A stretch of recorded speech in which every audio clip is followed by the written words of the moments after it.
Queridos, nós estamos estudando a epístola de Paulo aos Efésios e hoje nós chegamos ao capítulo 2.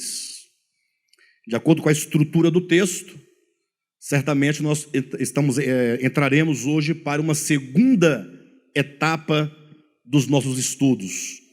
Isso porque do capítulo 1 para o capítulo 2, a ideia ou as ideias sofrem uma grande ruptura, um distanciamento.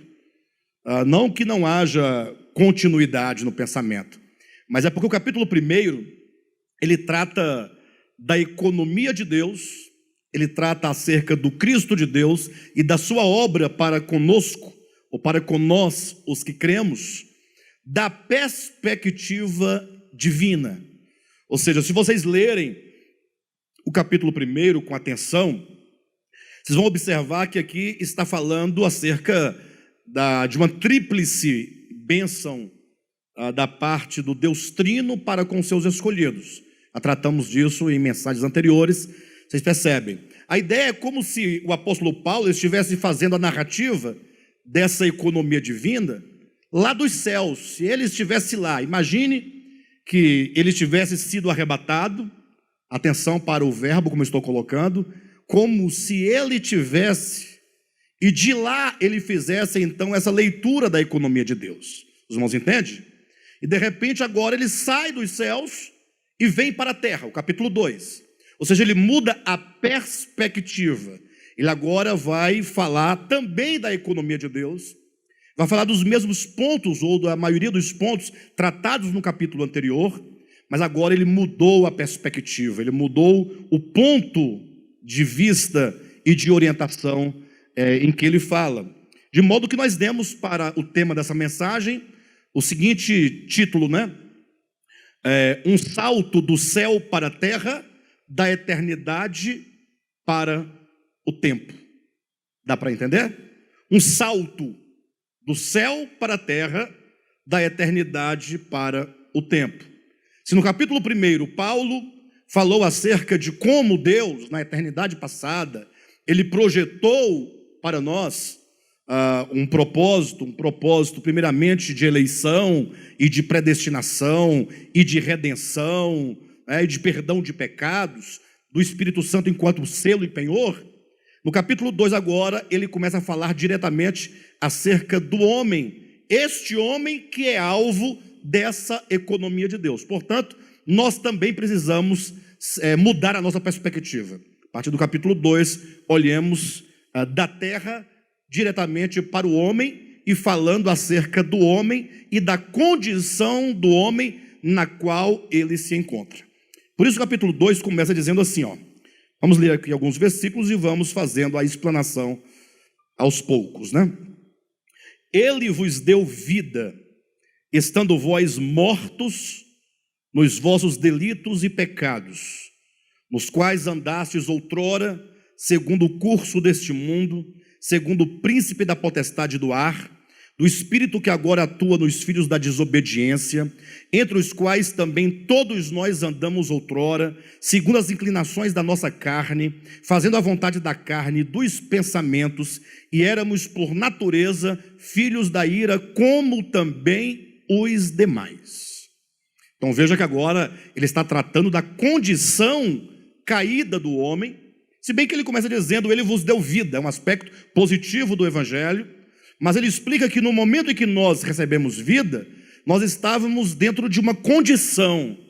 Portanto, o apóstolo Paulo, ele apresenta a condição dos homens, antes de receberem vida, e mesmo até o momento em que ele recebe vida da parte de Deus. Ou seja, esse receber vida, certamente ele vos deu vida, esse aqui é o ponto inicial da conversão de uma pessoa. Seria o ponto inicial quando alguém começa a experimentar essas bênçãos de que Paulo fala no capítulo 3. Quando o propósito de Deus começa efetivamente a acontecer e a se cumprir no coração, na vida da pessoa que, tendo ouvido o evangelho e tendo dele também crido, né, essa pessoa agora se rende ao evangelho. Essa noite eu quero falar um pouco para os irmãos acerca da condição dos homens. Quero falar, portanto, essa noite um pouco sobre a condição do homem. Interessante que quando nós falamos de evangelho, e nós vemos muito isso acontecer quando você ouve alguém que prega o evangelho, ou gosta de anunciar o evangelho, seja em praça pública, seja como for, geralmente eles falam, olha, você é um pecador, Jesus morreu para te salvar, e Ele quer te levar para o céu, Ele quer te abençoar. Aí uma série de coisas positivas, né? E embora tudo isso tenha algum sentido e seja de certo modo verdadeiro, o apóstolo Paulo, ele tem o costume, pelo menos eu vejo aqui em Efésios e também em Romanos, quando ele vai anunciar o evangelho, ele costuma começar apresentando o aspecto negativo, que é o start para o começo do anúncio do evangelho. Ou seja, você não pode chegar para alguém e falar assim, olha, você precisa de salvação, você precisa de redenção. E a pessoa perguntaria, mas por quê? Eu teria que ser salvo de quê, por exemplo? Então, muita gente hoje em dia acaba se convertendo, entre aspas, a Cristo, a um suposto Cristo, a um suposto evangelho, a uma igreja evangélica, é geralmente atraído por uma promoção ou por uma liquidação que costumam fazer.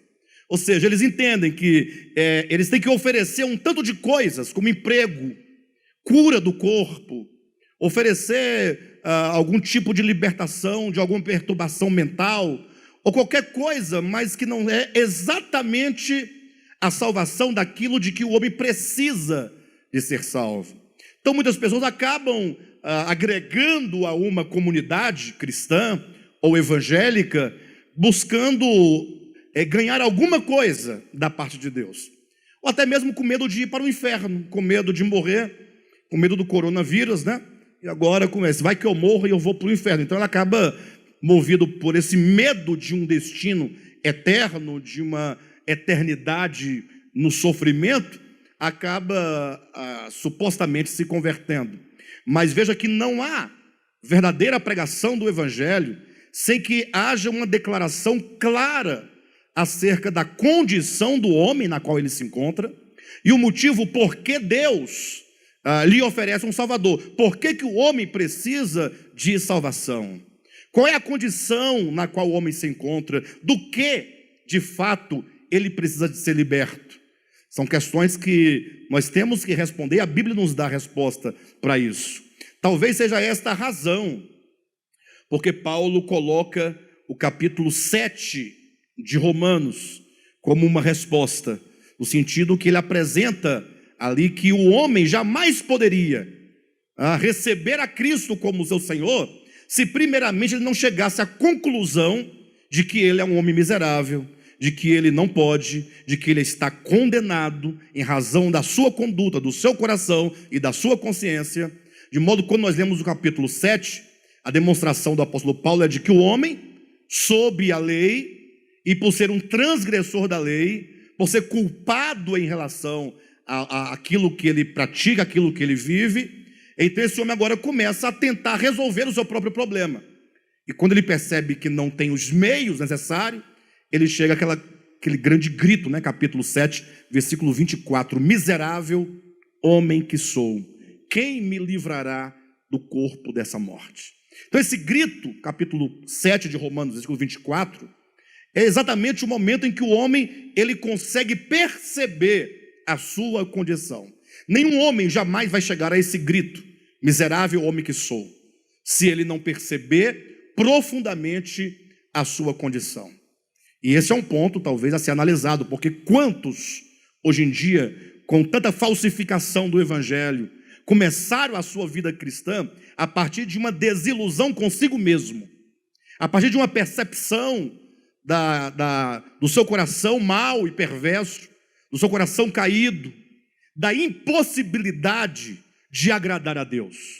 Então é preciso que nós entendamos que este momento ele é crucial. O capítulo 1 de Romanos também nos traz essa ideia. Vamos perceber que no capítulo 1, versículo 16 e 17, Paulo ele diz, olha, eu sou enviado para anunciar o evangelho, o qual é o poder de Deus para a salvação de todo aquele que crer. Ele dá o conceito de evangelho. Evangelho enquanto poder de Deus para a salvação de todo aquele que crê. O problema é que a pessoa fala assim, mas salvo por quê? Salvo de quê? Aí no versículo 18, portanto, ao invés de ele começar a desdobrar os aspectos do evangelho, não. Ele fala, a ira de Deus se revela do céu contra toda impiedade e perversão dos homens que detêm a verdade pela injustiça. Aí ele começa a descrever a condição do homem. O homem que, tendo recebido da parte de Deus a revelação necessária e suficiente, porque Deus lhes revelou, porque Deus lhes mostrou o próprio Deus, Deus foi manifestado na criação, ou seja, por meio das coisas criadas, Deus se dá a conhecer os atributos invisíveis de Deus, o seu eterno poder, a sua própria divindade são manifestadas, e diante, portanto, desta manifestação divina, o que aconteceu? Os homens não deram crédito, tendo conhecimento, ou seja, aquilo que de Deus se pode conhecer chegou até eles, e tendo, portanto, tal conhecimento, eles preferiram dar as costas à verdade. O que é a verdade? A verdade é Deus. A verdade não é simplesmente, como dizem, né? Geralmente, quando você ouve acerca do credo de determinada denominação religiosa, eles vão colocar alguns pontos dogmáticos como sendo a verdade. Por isso tem algumas instituições que falam, olha, o sábado, a guarda do sábado é a verdade. Outros dizem, o véu é a verdade. Talvez não diga exatamente que o véu é a verdade, mas dizem assim, as igrejas que não têm a prática do véu não têm a verdade. Então ficou subentendido, né? E assim cada instituição estabelece alguns dogmas, né? Não raras vezes tirados de textos recortados da Bíblia, textos descontextualizados, e eles acham, portanto, que verdade é aquele paradigma de compreensão que eles possuem. Ao passo que o que é a verdade? A verdade é Deus. Deus é a realidade de todas as coisas.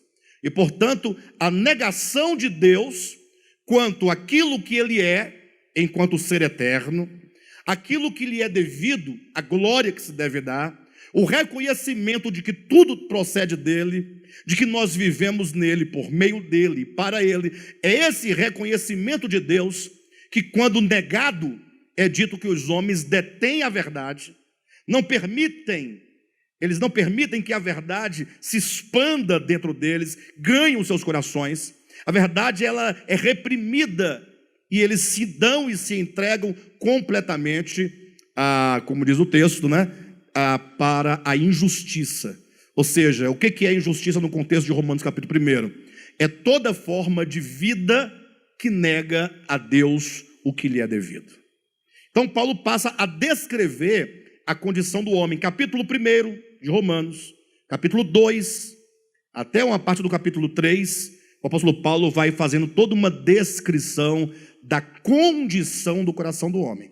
De modo que aquele que entende, no entendimento, na mente e no coração, a sua real condição, enquanto um homem errante neste mundo, enquanto uma existência neste mundo, essa pessoa, ao compreender no coração, ele vai chegar ao ponto de clamar, miserável homem que sou.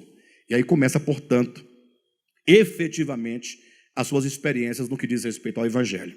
Aqui em Efésios, o apóstolo Paulo, ele coloca assim a condição do homem antes ou até o momento em que Deus lhe deu vida. Ele vos deu vida, estando vós mortos nos vossos delitos e pecados. Versículo 2, nos quais andastes outrora. E eu chamo a atenção dos irmãos para esses dois pontos. Estando mortos e, entretanto, andando. No versículo 1 diz, estando vós mortos. Versículo 2, nos quais andastes outrora. Ou seja, enquanto estávamos mortos nos delitos e pecados, nós estávamos andando nos delitos e pecados. São os dois pontos que Paulo coloca, e portanto temos que refletir um pouco sobre o significado dessa morte e o significado deste andar, porque logo pode alguém perguntar, como pode alguém estando morto andar nos delitos e pecados se ele está morto? Isso logo nos leva a pensar que essa morte de que Paulo fala, ou a que ele se refere, não é uma morte de inconsciência, ou de uma morte física, não é a morte no sentido de que a pessoa perdeu a noção de si. Não significa isso. Morte, na Escritura, sempre vai significar separação. A Bíblia fala sobre 3 tipos de morte. A morte física seria a separação da alma do corpo. Então, quando é que um homem morre? No sentido da palavra morte, conforme a Bíblia nos traz. Ora, quando aquilo que lhe dá vida, ou que dá vida àquele corpo, se retira. É o momento que o fôlego de vida, usando a linguagem de Eclesiastes, sai daquele corpo. Ou usando a linguagem do Novo Testamento, quando a alma se retira do corpo, então nessa separação se diz que ali houve o quê? Morte. Aquele corpo foi separado da vida. Nós vamos encontrar em outros textos que a alma, uma vez que ela sai do corpo, ela subsiste noutro plano, num plano espiritual. Mas essa separação da alma do corpo se chama morte, a morte física. A Bíblia também fala de um segundo tipo de morte, que é a morte eterna. O que seria a morte eterna? Ora, se você tomar por paradigma a morte física, em que o corpo se separa da alma, ou se separa da vida, quando a vida sai daquele corpo ali, houve uma separação e, portanto, houve morte. A morte eterna implica, conforme o conceito de Apocalipse, capítulo 20, quando diz que o lago de fogo é a segunda morte, ou seja, será a aniquilação total e plena daquele ser do plano das existências. O que significa isso? Mas onde está aqui a separação? Ora, se nós entendemos que a vida não é algo que eu possuo de mim mesmo, e nem no sentido que cada um possui uma vida distinta, mas que a vida é o próprio Deus, vamos encontrar isso abundantemente no Novo Testamento, quando Cristo fala, eu sou o caminho, a verdade e a vida. Ele é a vida. 1 João capítulo 5, versículo 20, Cristo é a própria vida eterna. Então, ele próprio é chamado de o verbo da vida, a palavra da vida. E na simbologia bíblica, ele é a árvore da vida, ele é o pão da vida, ou seja, ele é a vida que faz existir todas as criaturas. Então, a morte eterna seria a separação eterna da vida que é Deus, daquela existência. Se entende que somente sofrerá a morte eterna aqueles que finalmente não desejarem nos seus corações viver por meio de Deus. Ou seja, é o grau de queda, é o grau de rebelião máxima, é o que Jesus vai chamar de pecado contra o Espírito Santo, é o que aos Hebreus capítulo 4, capítulo 6, vai chamar de apostasia, é quando o homem, ele rejeita plenamente a Deus, ou seja, ele está num estágio de ilusão tão profunda, ou melhor, tão profundo, um estágio profundo de ilusão, que ele agora, ele acha que ele não depende de Deus, e mesmo no final de tudo, ele continuará a rejeitar a vida. Nesse caso, ele será banido da vida. Ou como que Deus dissesse, você pode ir, se você não quer viver pela vida, então você pode dela se separar. Seria a separação eterna dessa vida e, portanto, o que a Bíblia chama de morte eterna. Por isso que o Apocalipse vai dizer que essa morte eterna é o lago de fogo, que chama segunda morte. Porque a primeira é a separação da vida daquele corpo, mas não é uma separação eterna. Ao passo que a morte eterna, que é a segunda morte, é chamada de lago de fogo. O fogo aí implica o aniquilamento daquela criatura. Então há a primeira morte, morte física, separação. Há a morte eterna, que é a segunda morte, que é lago de fogo, que é a separação eterna daquela criatura de Deus que o faz viver. Mas há um terceiro tipo de morte, que é essa de que Paulo fala. Estando vós mortos nos delitos e pecados, ele vos deu vida. É a morte espiritual. Ou seja, no momento em que nós recebemos vida de Deus, no momento que o homem recebe vida de Deus, qual é a condição em que ele se encontra? Olha, ele não está morto fisicamente. nem está morto eternamente, ele está morto espiritualmente, que é separação de Deus. Nós já falamos aqui algumas vezes, há 3 nomes em Gênesis capítulo 1 até o capítulo 11, porque o capítulo 3, né, melhor dizendo, de Gênesis até o capítulo 11, mostra o homem que começou a cair ali em Adão e foi caindo em Caim, até cair finalmente em Nirode. Ou seja, é o homem que, primeiramente, ele está no estágio de ilusão, quando ele pensa que ele pode ser alguém sem Deus. A árvore do conhecimento do bem e do mal, ou melhor dizendo, comer da árvore do conhecimento, significa, no âmbito da revelação em Gênesis, que aquele homem, ele tomou daquele conhecimento, e agora, iludido por tal conhecimento, por ter o discernimento, por ser um ser inteligente acima dos seres infra-humanos, ele agora pensa que ele pode viver sem Deus. Você vai perceber isso no discurso, naquela conversa, naquele diálogo entre a mulher e a serpente, quando a serpente diz: não, é certo que você não morrerá. Ou seja, se você viver sem Deus, independentemente dele, viver por meio do conhecimento, porque você é capaz, você não vai morrer. E aí começa essa ilusão. E aqui o homem então se separa de Deus. Mas sempre é bom lembrar, porque a tradição e o costume é algo tão forte no meio cristão, que sempre tem que estar falando a mesma coisa para que nós possamos definitivamente nos livrar do grande engano que por muito tempo foi dito. As pessoas dizem que o homem está separado de Deus porque Deus não está nele. Por isso que eles dizem que quando a pessoa se converte a Deus, o Espírito de Deus vem habitar nele.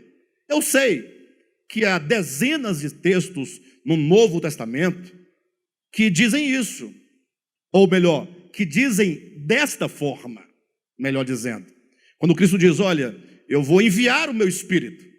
Ora, se ele vai enviar, e o pior é que tem outro texto em João que diz que era necessário que Cristo subisse para que enviasse o seu Espírito, porque até aquele momento o Espírito não havia sido dado. São textos tão fortes na forma como é dito, que convence, não tem cabimento. Mas nós devemos ler a Escritura com bastante sabedoria e prudência e, sobretudo, bom senso. A Bíblia não pode ser uma colcha de retalhos, não pode ser uma contradição em si mesma. Se você partir do pressuposto, pense comigo, que Deus, é o ser supremo, porque Ele tem atributos, porque Ele é aquilo que somente Ele é em si mesmo, porque tudo que existe não é em si mesmo, tudo que existe proveio de algo, saiu de algo, depende de algo. Nós não somos seres necessários, Deus é o ser necessário, sem Ele nada há. Nós não, eu estou aqui hoje, amanhã eu posso não estar mais, e as coisas continuam acontecendo. E se você também não estiver, tudo continuará acontecendo sem você. Mas sem Deus, nada pode acontecer. E esse ser divino, ele só pode ser chamado de Deus simplesmente porque ele é aquilo que ninguém mais é. Aí se diz comumente no meio cristão, de acordo com a revelação bíblica, de que Deus é onisciente, onipotente e onipresente. O que quer dizer onipresença de Deus? Que Ele está presente em tudo e em todos. Não pode haver um lugar onde Ele não esteja, porque quem está sujeito ao tempo e ao espaço são as criaturas. E para dizer que Cristo não está em mim, tampouco em outra pessoa, ou em tantas bilhões de pessoas sobre a terra, é negar a sua onipresença. E você falar em termos que o Espírito Santo virá, ou que vai vir do céu à terra, ou daqui para aí, você está falando de movimento. E o que é movimento? Senão uma relação de tempo e espaço. Ou seja, eu estou no ponto A e preciso chegar onde eu não estou, no ponto B. E há, portanto, uma distância entre o ponto A e o ponto B. Então, o caminhar de um ponto a outro seria um movimento, Então, não se pode falar de modo absoluto que Deus vem, ou que Deus vai, ou que Deus não está, porque isso é negar a sua onipresença. Alguém pode perguntar, pastor, mas por que a Bíblia usa essa linguagem então? Olha, a Bíblia, ela não é um livro de Deus, ele é um livro do homem. É de Deus no sentido da sua inspiração, mas é um livro humano. Não pense que no céu tem Bíblia, né? Os anjos, chegou o momento de lermos a Bíblia, cada anjo pega a sua Bíblia. Aí o anjo pergunta, qual a versão que eu vou usar? Não, isso não existe. A Bíblia é para nós, e portanto ela vai usar sempre uma linguagem humana, que é para humanos que ela foi escrita. E como toda a nossa perspectiva é espaço-temporal, assim ela diz. Mas o fato é que nós precisamos entender que quando diz que o homem, ele se separa de Deus, ou está separado de Deus, significa que ele se separou de Deus na sua consciência e no seu coração. Não é Deus que sai do homem, ou o homem que sai de Deus em termos geográficos. Até porque isso é impossível. Eu posso demonstrar aos irmãos. Pense você no Salmo 139. O que Davi, mesmo no Antigo Testamento, já falava. Senhor, para onde eu fugirei do teu espírito? Como é que eu posso fugir? Porque o Senhor me cerca por detrás e por diante. Eu ainda estava na minha condição de substância informe. O Senhor já conhecia todo o meu ser. Ou seja, eu estou permeado da sua presença. Se eu subo a mais alta montanha, lá tu estás. Se eu desço a mais profundo do abismo, lá tu estás. Ou seja, eu não posso sair da tua presença. Não tem como eu me retirar de ti. E o que Paulo diz em Atos capítulo 17, versículo 28. Que nós vivemos nele. Que nós nos movemos nele. Que nós existimos nele. Como pode alguém que se move, vive e existe em Deus se retirar de Deus? Não chega a ser um absurdo? Os irmãos entendem que tem esse paradoxo? Uma coisa é a declaração da verdade, de que nós vivemos nele. Outra coisa é a linguagem que a Bíblia usa para se referir a um fato espiritual. Um fato que acontece na nossa psique. Um fato que acontece nas nossas emoções, no nosso coração. Para vocês entenderem o que eu estou dizendo, pense você num relacionamento conjugal. Vou colocar aqui um exemplo muito básico, nem chega a explicar exatamente o problema do pecado do homem, mas dá para os irmãos entenderem alguma coisa, no sentido que eu quero dizer. Então imagine você que um relacionamento conjugal em que sofre uma crise conjugal. E por motivos diversos, que não nos importa agora, esse casal vive na mesma casa. Só que eles vivem inimigos. Uma inimizade no coração. Uma aversão um pelo outro no coração. Não se pode dizer categoricamente, sem medo de errar, que essas pessoas estão separadas uma das outras. Mas não é separada no sentido da mesma casa, do estado, da casa, do país, mas os corações estão distantes. É quando no coração não há lugar para o outro, embora ambos estejam vivendo debaixo do mesmo teto. Esse é um exemplo muito simples, né? Chega a ser simplório, mas nós vamos entenderem que essa separação do homem, portanto, quando diz, estando vós mortos, quer dizer que o homem, depois de criado, quando chegou ao estágio de consciência de si mesmo, quando chegou ao estágio de inteligência, ele se separa de Deus no seu coração, né? Seria basicamente o que está lá em Gênesis, capítulo 4, versículo 16. Olha como nós devemos entender a Bíblia com olhos bastante espirituais. Está dito assim, saiu Caim, ou apartou-se Caim da presença de Deus e foi habitar numa terra chamada Nod. Me pergunto, como alguém pode se apartar da presença de Deus? Eu poderia me apartar da presença de alguém que é tão limitada quanto a mim, não é? Mas Deus, se Caim sai de um certo lugar e vai para Nod, Deus não está em Nod? Evidentemente que Deus está em Nod. Então esse apartar-se é uma questão do coração. É quando a pessoa decide no seu coração, isso movido por uma ilusão, decide nos seus pensamentos, no sentido que ele se considera capaz de si mesmo de viver sem Deus. Essa separação, portanto, se dá no coração e na sua consciência, o que a Bíblia chama de morte. É a morte espiritual. Isso poderia ser ilustrado no caso da parábola do filho pródigo.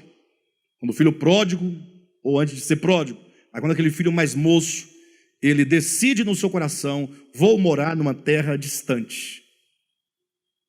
E hoje a parábola era construída para você entender o significado profundo do que ela quer ensinar. Aquele filho foi.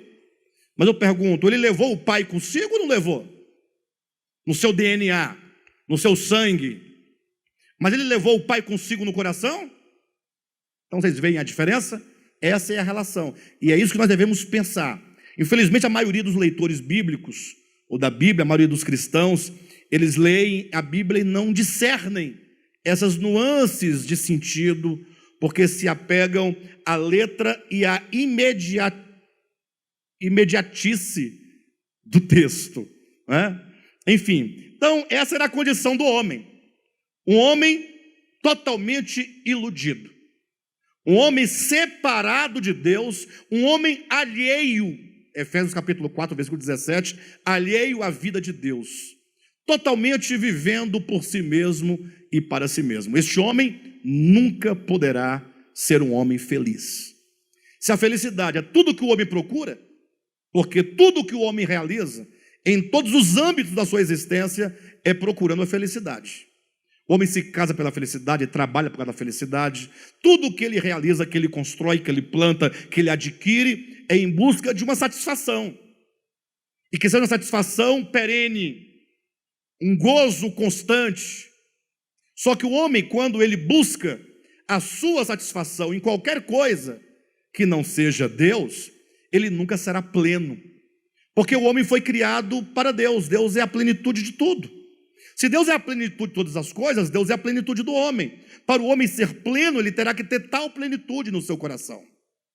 Por isso que os homens, eles determinam a sua vida, dizendo assim: olha, eu vou estudar, vou batalhar, e aí eu vou ter um bom emprego, e eu vou poder, então, ficar tranquilo. Então, ele começa a se dar para o estudo. O estudo é coisa boa, não é coisa ruim. Estou falando de quando você tem um propósito. Você pensa que quando alcançar tal propósito, você então vai estar bem. Aí você então conclui o ensino médio, conclui a faculdade, você percebe que isso não te dá muita coisa. Você fala: não, tem que estudar mais. Fazer um mestrado e um doutorado. Aí você fala: então agora eu vou conseguir um bom emprego. Quando você consegue um bom emprego, você fala: não, está faltando algo. Vou me casar. Você se casa. Aí mesmo casado ou bem casado, não, faltam filhos. Aí você tem filhos. Depois fala: não, faltam netos. Aí os netos chegam. Fala: não, tem que aposentar. Aí se aposenta. Não, tem que comprar uma fazenda. Ou seja, o homem nunca vai chegar na sua plenitude. Ao passo que, não tendo tantas coisas, como aqui eu descrevi, e outras mais que poderiam ser colocadas, o homem pode ser pleno, se ele encontrar a sua plenitude em Deus. Por que os homens hoje, nesses dias nossos, estão tão angustiados? Estão angustiados, os homens. Ah, doutor, não está. Você está com muito medo. Medo de um vírus. Não querendo entrar no detalhe se é mentira, se é verdade, se é letal, se não é letal. O medo é verdadeiro. Né? O medo está aí. A sociedade está em pânico.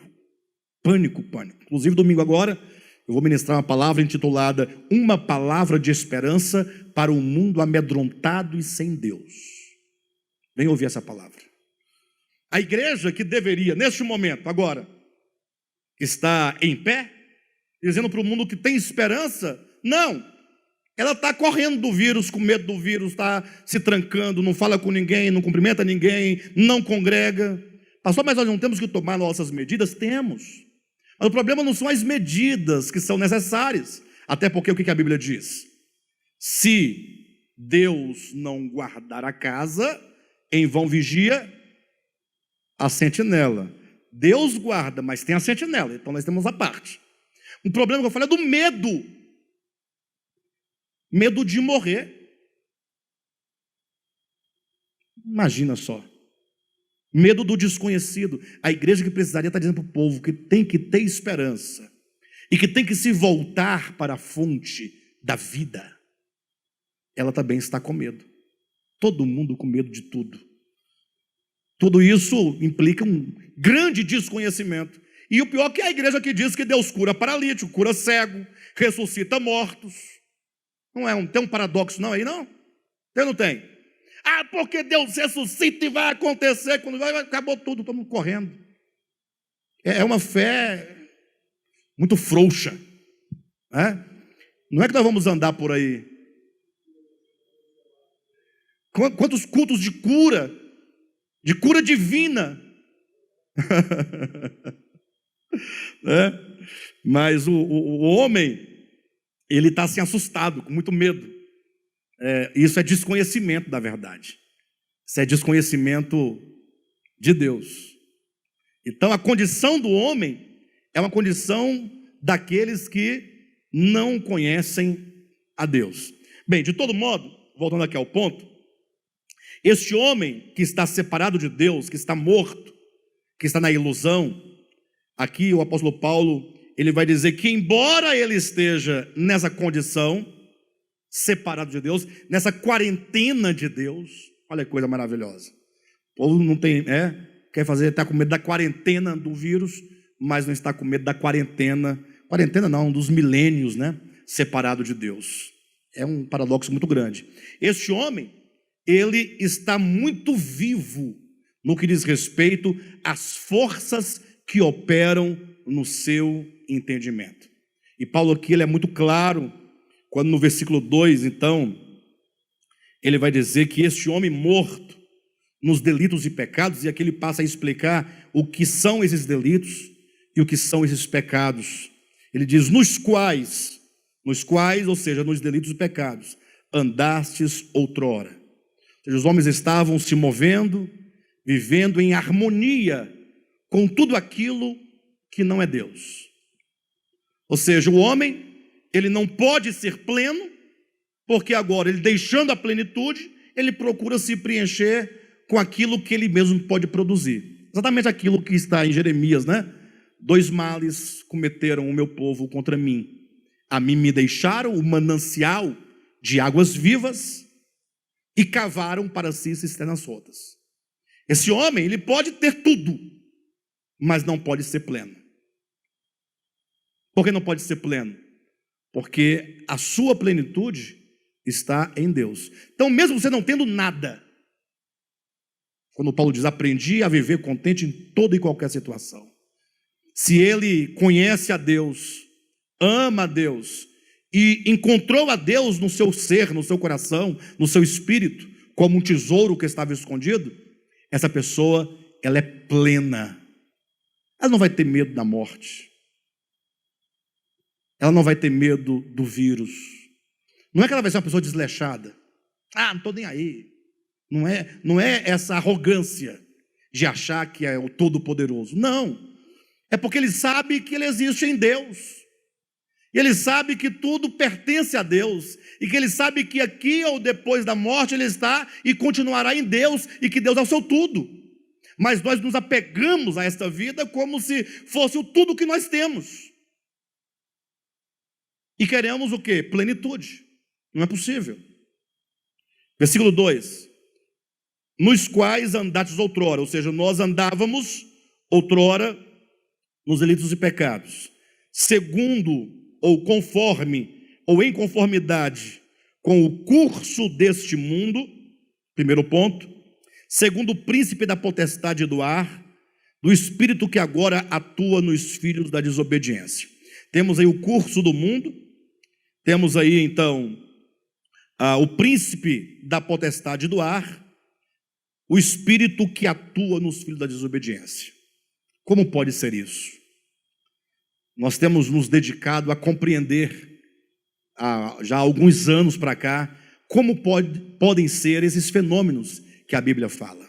Porque não basta você sair declarando por aí, dizendo assim, olha, nós andávamos, segundo o príncipe da potestade do ar. Mas o que isso significa? Como se dava isso? Porventura alguém aqui já viu o príncipe da potestade do ar em algum lugar? E eu não estou aqui negando, eu estou tentando te fazer entender como que essas coisas podem ser verificadas.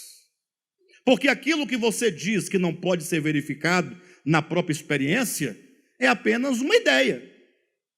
Por isso que essas doutrinas não fazem nenhuma diferença na vida de ninguém. Você pode saber todas as doutrinas, mas elas não afetam sua vida em nada, não muda. Sabe de tudo, mas no final é como se não soubesse nada. Porque você não vê conexão, você não consegue perceber as realidades espirituais que isso aqui implica na nossa existência. Como é que é andar segundo o curso do mundo? O que é esse curso do mundo? O que é o príncipe da potestade do ar? O que é o espírito que atua nos filhos da desobediência? Para entender isso aqui é muito fácil, basta nós nos lembrarmos de um texto de Colossenses capítulo 1, versículo 13. Quando Paulo diz assim, olha, Deus nos libertou do império das trevas e nos transportou para o reino do Filho do seu amor. Este é um ponto que eu penso que todos devemos entender. Vou repetir.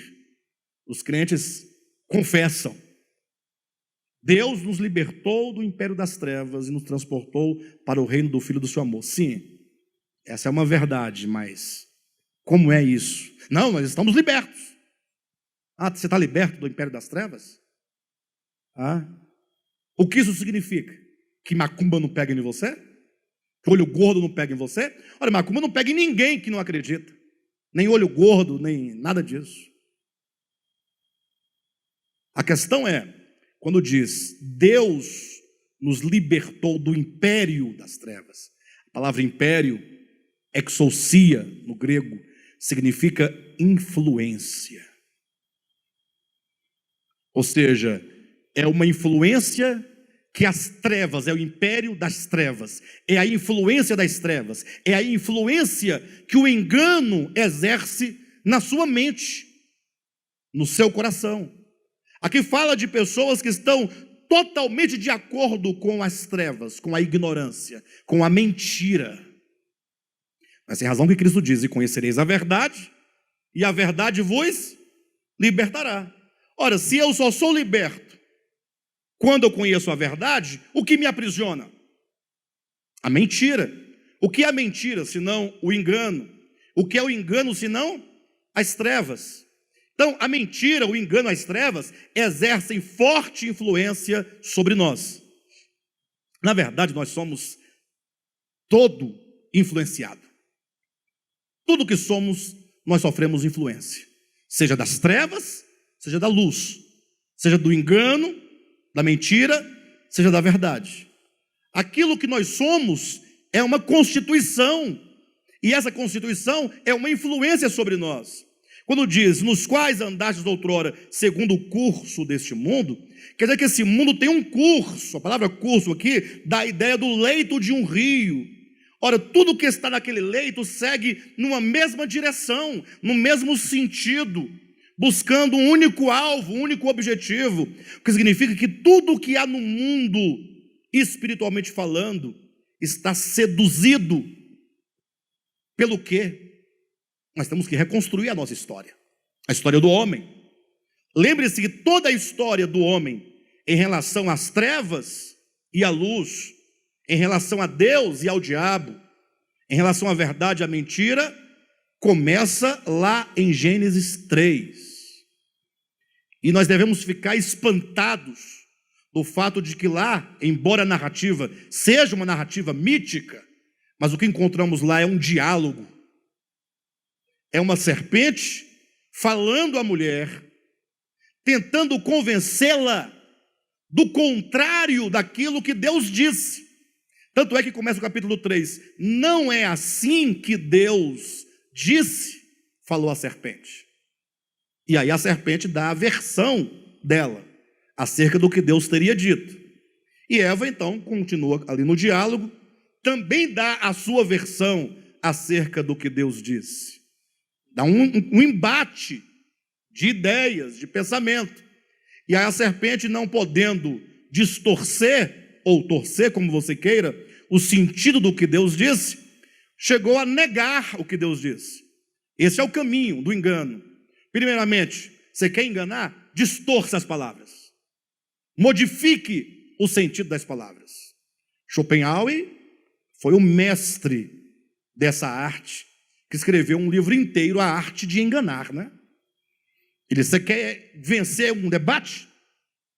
Então, distorça as palavras do seu opositor. Repita o que ele está dizendo, mas modifique o sentido. Você vai desestabilizá-lo. Você vai confundi-lo. Ele colocou mais de 100 princípios como vencer o seu oponente num enfrentamento, num debate. Quer dizer, é muita perversidade de pensamento.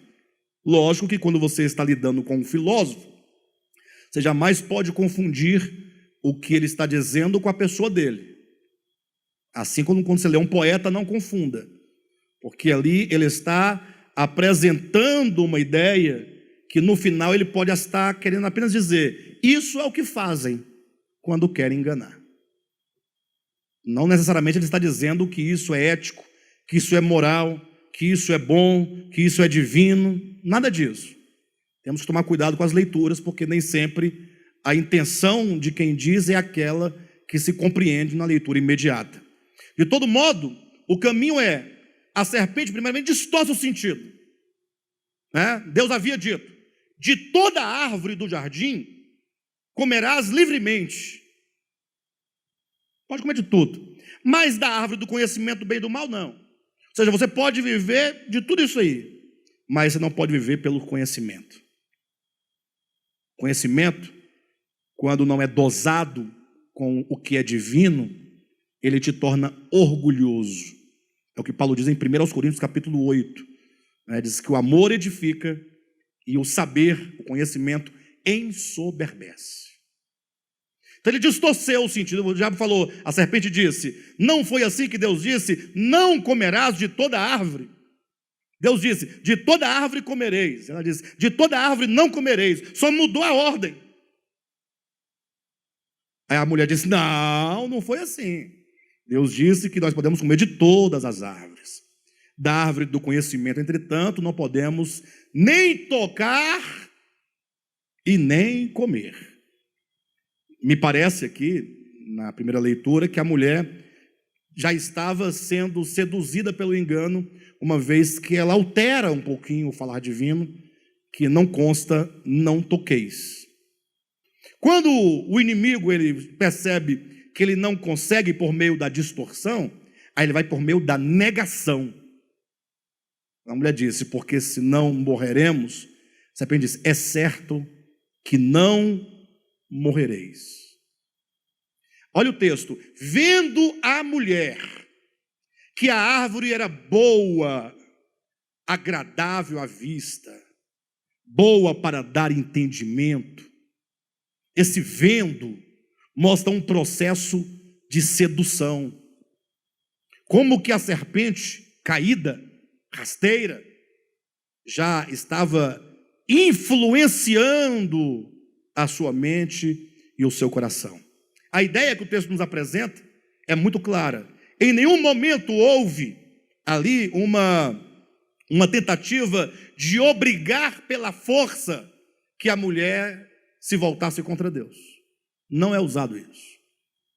Mas ali toda a queda acontece por meio de um diálogo, por meio de um discurso, por meio de torcer as palavras, de negar, para gerar na mulher, agora, sob essa influência das palavras, um posicionamento ante Deus.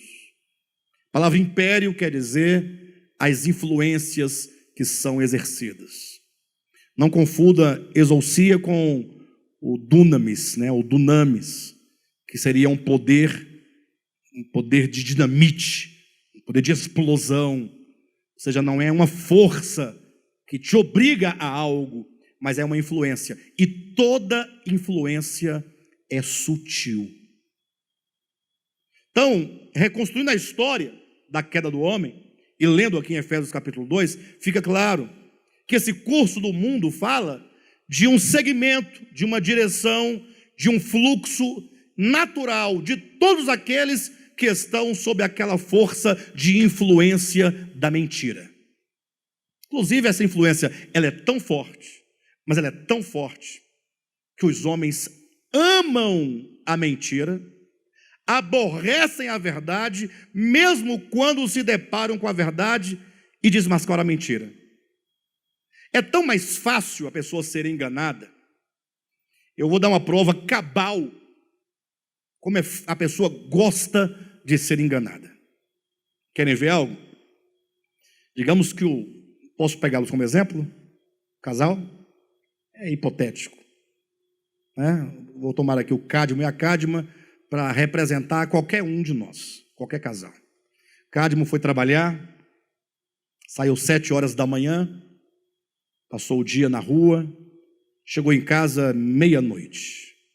Ele costuma chegar todos os dias, 18 horas, 19 horas, no mais tardar.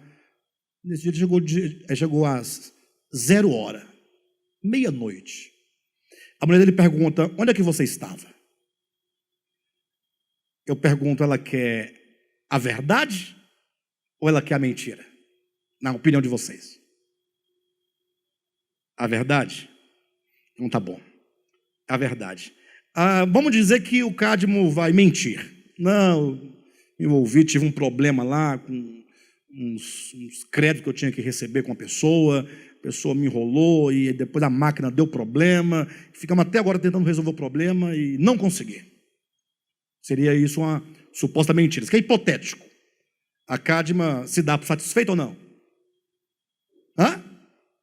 Não, se dá por satisfeita. Ela confia nele. Né? É hipotético. Tá bom. Ele está mentindo, mas ela sabe que é mentira? Ela não sabe. Ela vai fazer o quê? Vai brigar? Vai querer tirar as provas? Quem era essa pessoa? Chama essa pessoa aqui agora. Quem faz isso já tem um problema. Dentro de um casamento normal, que está equilibrado, não, tudo bem. Coitado do meu marido, vou preparar uma janta para você, vai tomar seu banho, eu estou arrumando aqui. Coitado do bichinho, trabalhou muito, só que ele estaria mentindo. Vamos pensar hipoteticamente. Mas digamos que ele fale a verdade. Olha, eu estava saindo, né? Me encontrei com uma amiga da faculdade, não havia há 10 anos. E aí, papo vem, conversando, colocando o papo em dia, tanta conversa. Paramos num barzinho para tomar um chopp, ficamos aí tomando chopp, não aconteceu nada não, mas ficamos até agora meia-noite. Ele teria falado a verdade. Vai ter problema? Vai ter problema? E se não tivesse falado a verdade, daria problema? Agora imagine se fosse outra coisa. Imagine que fosse outra coisa, ele pedisse perdão encarecidamente. Poderia até ter um suposto perdão, mas ia ficar o resto da vida dizendo aquele dia. De vez em quando volta aquela situação. Né? Mais ou menos assim, olha, vocês gostam do Alexandre, né? Vocês, poxa, o Alexandre é bacana. Vamos dar um exemplo para quebrar a atenção de vocês. O Alexandre é uma pessoa bacana, vocês me conhecem, eu venho aqui, eu falo da palavra, a gente conversa, tal. Mas de repente alguém fala assim: Alexandre, quem é você? Fala assim: eu sou uma pessoa. Se eu fosse falar tudo o que sou de fato e de verdade, abrir o jogo, talvez vocês não gostariam de mim. É bom que vocês pensem que eu não sou aquilo que sou. Vocês entendem o que eu estou dizendo? As pessoas gostam das outras enquanto elas pensam que a pessoa é o que ela não é. No dia que descobrem que a pessoa não é o que era, deixa de gostar. A verdade fala: não, parei, não dá. Era melhor continuar no engano. O engano é sedutor. Está a pessoa indo numa praça, está lá o homem daquelas 3 tampinhas. Ali ninguém ganha. Ali é mentira. Ali é truque, ali é esperteza, todo mundo sabe disso. E você sabendo, você gosta de ficar vendo. É bom ficar vendo. Tem um mágico na rua, tirando um coelho de dentro da cartola. Não existe tirar coelho. O coelho está lá dentro já, gente, o coelho não aparece. Você sabe que moeda não some. Mas por que nós gostamos tanto de ver a mentira E você sabe que é mentira. O senhor está a vida todinha ouvindo tanta coisa sobre Deus que não é verdade. Muita doutrina que não é verdade. Mentem em nome de Deus. Fala o que Deus não é. No dia que a pessoa descobre que não é aquilo, ela agora não tem mais a mesma motivação de servir a Deus. Se ela outrora servia a Deus acelerada a 100 por hora, agora ela vai reduzir para 10. A verdade não é tão atraente, mas isso é engano. Evidentemente que a verdade, por excelência, ela é extremamente atraente. Ela é capaz de nos fazer morrer por ela. Olha para Saulo de Tarso. Saulo era um homem distinto, diferente. Ele matava por causa do que ele cria antes de Damasco. Depois ele morria pelo que ele acreditava. Não houve alteração. Mas por que antes a gente fazia tanta coisa quando éramos enganados? E agora vendo, poxa, não deveríamos nós aumentar a intensidade, intensificar, porque agora tudo é verdadeiro, tudo agora é claro? Não, nós ficamos fracos. Perdeu a graça. Perde a graça. Isso é muito complicado. Isso é a sedução, isso é influência. A influência que a mentira exerce sobre a nossa mente. Então imagine vocês quando diz, nos quais andastes outrora, segundo o curso deste mundo, segundo o príncipe da potestade do ar, do espírito que agora atua nos filhos da desobediência. Ou seja, há uma atuação. Que atuação é essa? Não é possessão, é influência. Por esse motivo é que está lá, Paulo diz aos Tessalonicenses, que porque os homens amam a mentira, é que Deus permite a operação do erro, para eles darem crédito à mentira. Ou seja, a pessoa ama a mentira. Entenda o texto comigo. Não adianta Deus falar assim, você ama a mentira. Ah, eu não amo a mentira. Quem é que vai dizer que ama a mentira? Quem é que vai dizer isso? Ninguém diz que ama a mentira. Todo mundo ama a verdade. Então, para Deus demonstrar essa falta de amor pela verdade, Ele permite a operação do erro. Para quê? Para que você que ama o erro, dê crédito a ele, e ao dar crédito você exponha, portanto, a sua falta de amor pela verdade e o seu amor pelo engano. Quando isso é manifestado, agora surge a base para o juízo. O juízo, certamente, é aquilo que fica evidente. A pessoa que ela é julgada e, portanto, condenada, ela deverá estar ciente do seu próprio erro. Então, Deus permite que essa falta de amor no coração pela verdade seja exposta. Nós devemos orar a Deus constantemente, pedindo a Deus para que nós amemos a verdade, que nós desejemos pela verdade, que nós busquemos a verdade, e que nenhuma dessas forças espirituais que operam no entendimento humano possam nos tornar cativos dela. Pelo contrário, o que diz o texto? Que Deus nos libertou do império das trevas, seja um fato. Só pode dizer tais palavras, Deus me libertou do império das trevas, aquela pessoa que já não ama mais o engano e que diz, o Senhor me mostrou que é a verdade, que é Deus, não dogma. E agora eu sei que Deus é luz, conheço o caráter de Deus, os atributos de Deus, por meio dessa revelação, e portanto eu não quero nenhuma outra coisa que não seja a verdade. Aí se pode dizer que está liberto. Hoje em dia nós somos pegos em tantas coisas pequenas. É tão fácil você deixar algo divino por qualquer coisa banal. Um bom exemplo disso seria Esaú, no Antigo Testamento, para ilustrar que havia ali uma questão do direito de primogenitura. E era uma das coisas mais valiosas que se dizia ter naquele tempo. Então, o primogênito, nos tempos antigos, ele tinha a primogenitura como um bem. Era disputada, era desejada. Quem não a tinha, muitas vezes, tinha até inveja de quem possuía a primogenitura. Mas, de repente, aquilo que era tão valioso, no momento em que Esaú estava com fome, diz que ele troca esse direito de primogenitura por um prato de lentilhas. O que significa?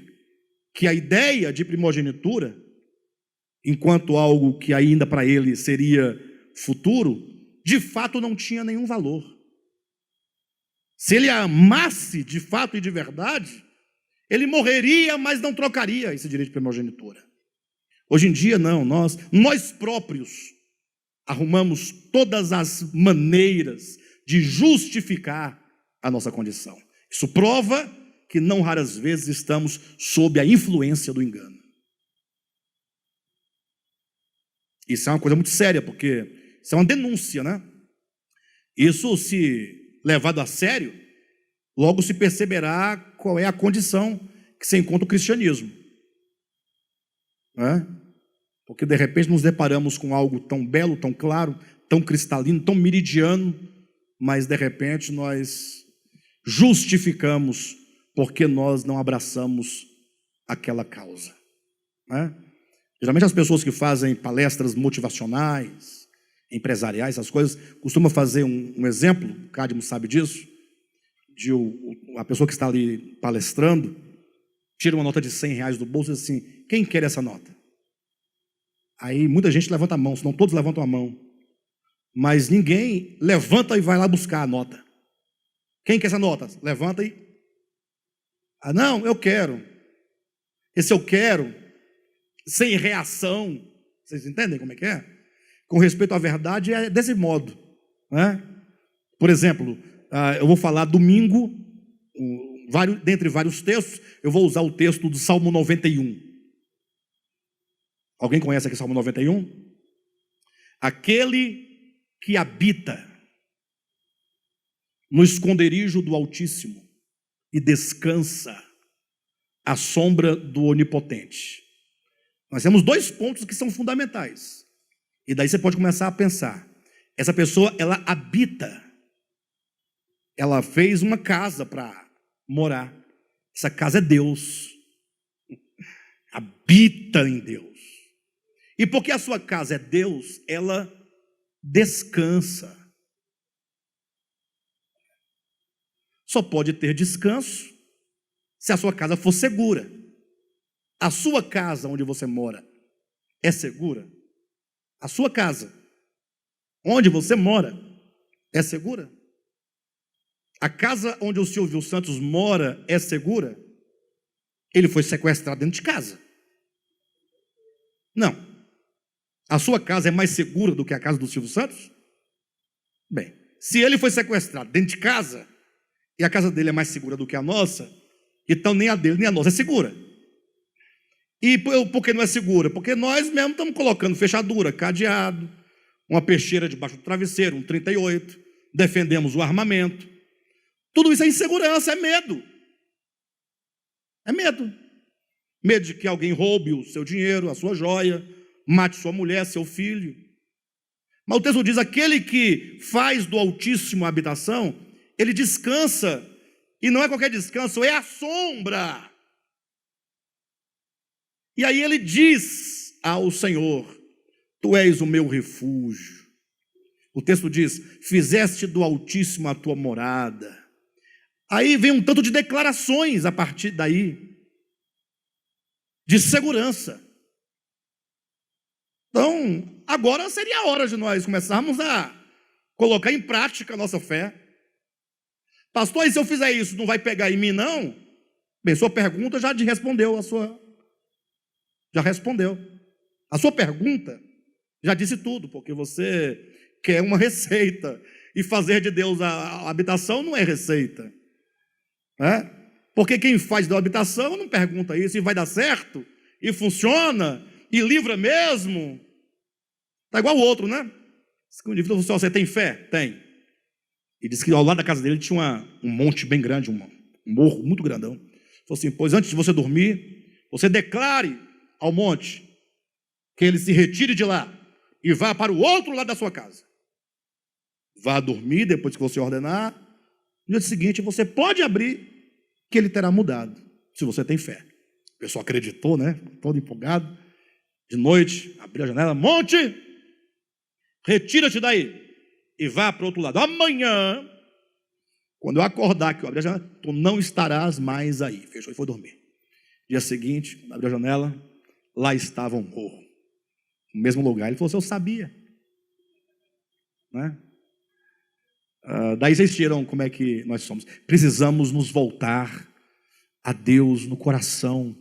Não podemos desenvolver nenhum tipo de relacionamento que não seja relacionamento com Deus aqui dentro.